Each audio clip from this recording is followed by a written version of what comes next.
Começa agora. A informação como instrumento de cidadania do Tribunal de Contas do Estado de Mato Grosso. Hoje você vai conferir o julgamento das contas de governo da Prefeitura de Vila Rica. TCE confirma nomeação indevida no Executivo de Indiavaí. E ainda veja como foram julgadas as representações abertas contra a Prefeitura e a Câmara de Cuiabá. É o TCE Notícias desta quarta-feira, dia 4 de maio, que está no ar.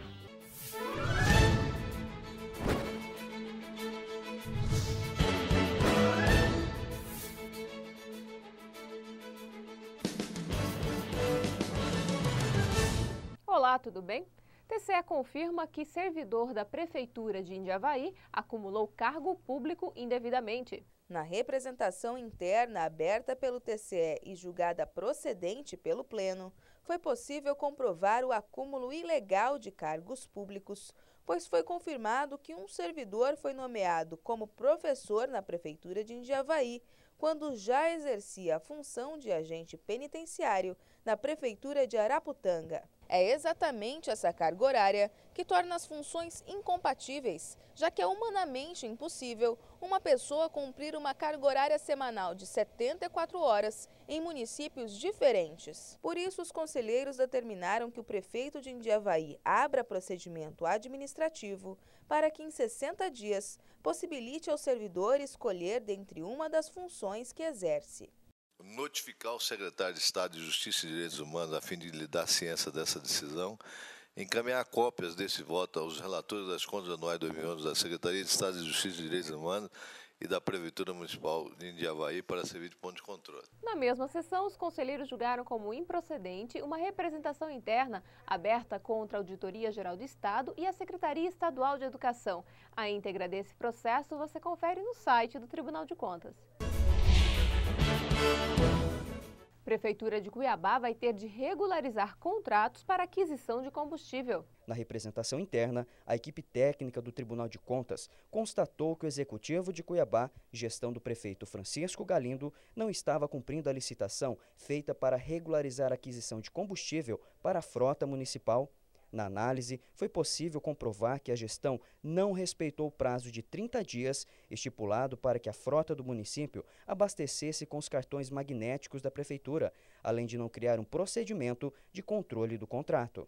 Mas, apesar do atraso, o contrato está sendo cumprido. O relator do processo, conselheiro Valdir Tens, votou pela parcial procedência do processo e determinou que o Executivo de Cuiabá apure a responsabilidade pelo cadastro de veículos particulares no sistema. A fim de apurar se existem outros veículos particulares cadastrados, revisar a cota de abastecimento dos veículos, providenciar através do Departamento de TI o sistema de informação para o devido controle, com mais recomendações ao prefeito. O Tribunal de Contas ainda recomendou ao gestor que adesive todos os veículos e que intensifique a fiscalização nos postos credenciados.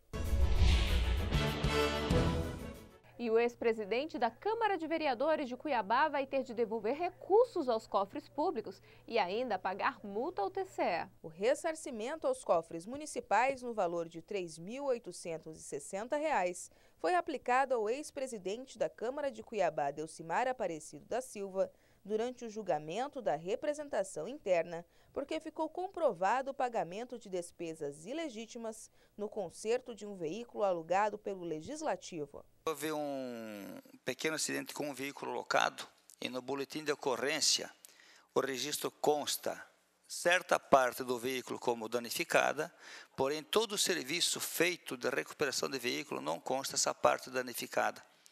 Na verdade, se refere à quebra de para-brisa, reposição de para-brisa, serviço de funilaria. No mesmo processo, foi constatado o atraso no envio dos arquivos de procedimentos licitatórios, fazendo com que o Pleno do TCE aplicasse uma multa de 30 unidades padrão fiscal ao ex-chefe do Legislativo. Como as demais falhas apontadas na representação não foram confirmadas, o processo foi julgado parcialmente procedente, com determinações à atual gestão para que observe a lei de licitações e adote providências para que as irregularidades não se repitam. E ainda, as contas de governo da Prefeitura de Vila Rica receberam parecer prévio favorável à aprovação. De acordo com a análise técnica da segunda relatoria, o prefeito de Vila Rica, Naftali Calisto, superou o mínimo constitucional determinado para as ações e serviços públicos de saúde, onde verificou-se investimentos de cerca de 20%. Além disso, o índice relacionado aos gastos com pessoal do município não excedeu o máximo determinado por lei e os valores destinados à educação ficaram acima do mínimo designado pela Constituição. Dessa forma, o relator do processo, conselheiro José Carlos Novelli, votou pela emissão de parecer prévio favorável à aprovação das contas de governo do Executivo de Vila Rica. No entanto, em relação aos resultados das políticas públicas nas áreas de educação e saúde, são merecedores de recomendações nos termos do relatório preliminar de folhas 225 a 229 deste tribunal. Nós ficamos por aqui. Esta edição continua disponível no portal tce.mt.gov.br. Acesse e confira. Nos vemos amanhã neste mesmo horário. Até lá! O Tribunal de Contas entra na terceira etapa do planejamento estratégico elaborado para o período 2005-2011. É o momento de concluir projetos e intensificar ações para consolidar a revolução cultural ocorrida aqui nos últimos 10 anos. Para isso, é necessário garantir o controle externo da gestão dos recursos públicos, com orientação, fiscalização e avaliação de resultados. Essa é a nossa missão, nossa razão de existir. O nosso trabalho deve atender primordialmente à sociedade, tendo como valores agilidade, compromisso, ética, inovação, qualidade, transparência. Ao estabelecer esses valores, o Tribunal de Contas vai se tornar uma instituição cada vez mais útil, concentrada na sua finalidade: auditar, apreciar e decidir com técnica, celeridade e justiça. Esse compromisso com a efetividade fará do Tribunal de Contas de Mato Grosso referência no Brasil. Essa é a nossa visão.